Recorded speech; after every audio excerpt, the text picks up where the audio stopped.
সকলের লক্ষ লক্ষ রাবীদের জীবনী সংরক্ষিত রয়েছে এবং শত শত কিতাব রয়েছে, একটা দুটা নয়, শতাধিক কিতাব রয়েছে এই ব্যাপারে। আল্লাহ রাব্বুল আলামিন এই দিনকে হেফাজতের দায়িত্ব নিয়েছেন, এই ওহীকে আল্লাহই হেফাজতের দায়িত্ব নিয়েছেন। ফলে আল্লাহ রাব্বুল আলামিন বলছেন, ইন্না নাহনু নাযালনা যিকরা ওয়া ইন্না লাহু লাহাফিজুন। খতিব সাহেব এটা উল্লেখ করেছেন, যেখানে আল্লাহ তাআলা বলেছেন, নিশ্চয়ই আমি জিকির নাজিল করেছি এবং আমি এর হেফাজতকারী। এখানে যে জিকির নাজিল করেছি, জিকির এটা কোরআন উদ্দেশ্য এবং এর দ্বারা নবীর সুন্নত উদ্দেশ্য।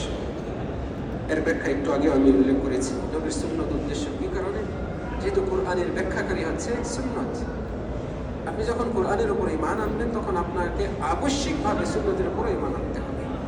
আর এই সুন্নতকে আল্লাহ রাব্বুল আলামিন হেফাজত করেছেন এইভাবে যে এই সুন্নতগুলো বর্ণনাক্রমে আমাদের কাছে পৌঁছেছে, বর্ণনাকারীদের অবস্থা যাচাই করে এবং সুন্নত এটা প্রকৃতই নবীর সুন্নত কিনা